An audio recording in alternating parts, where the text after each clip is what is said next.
Israeli হামলায় নিশ্চিহ্ন হয়ে গেছে গাজার বেশিরভাগ শিক্ষা প্রতিষ্ঠান, তার মধ্যে অন্যতম গাজা সিটির ইসলামিক বিশ্ববিদ্যালয়। ফিলিস্তিনিদের দাবি, গাজার শিক্ষা ব্যবস্থা ধ্বংস করতেই শিক্ষা প্রতিষ্ঠানগুলোতে হামলা চালিয়েছে আইডিএফ।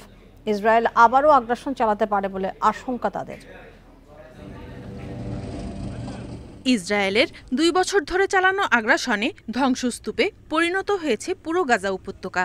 হামলা থেকে বাদ পড়েনি স্কুল, কলেজ, বিশ্ববিদ্যালয় ও হাসপাতাল। গাজা সিটির ইসলামিক বিশ্ববিদ্যালয় প্রাঙ্গণ এটি। দেখে বোঝার উপায় নেই, যুদ্ধ শুরুর আগে উপত্যকাটির শীর্ষস্থানীয় শিক্ষা প্রতিষ্ঠান ছিল এটি। এখানে ক্লাস করতেন ফিলিস্তিনি শিক্ষার্থীরা। অথচ এখন এই বিশ্ববিদ্যালয়ের প্রতিটি ভবনই বিধ্বস্ত। সেখানে আশ্রয় নিয়েছেন বাস্তুচ্যুত ফিলিস্তিনিরা। তাদেরই একজন উম্মে থায়ের আল কাফারনা। বেইত হানুনের বাসিন্দা তিনি। তবে ইসরায়েলি সেনারা তার বাড়িটি গুড়িয়ে দিলে পরিবার নিয়ে এই বিশ্ববিদ্যালয়ে আশ্রয় নেন। সন্তান নিয়ে যখন প্রথমবার এখানে এসেছিলাম তখন ভবনগুলো অক্ষত ছিল। ইসরায়েলি সেনারা এখানে হামলা চালানোর 2 দিন আগে আমাদের উচ্ছেদ করা হয়।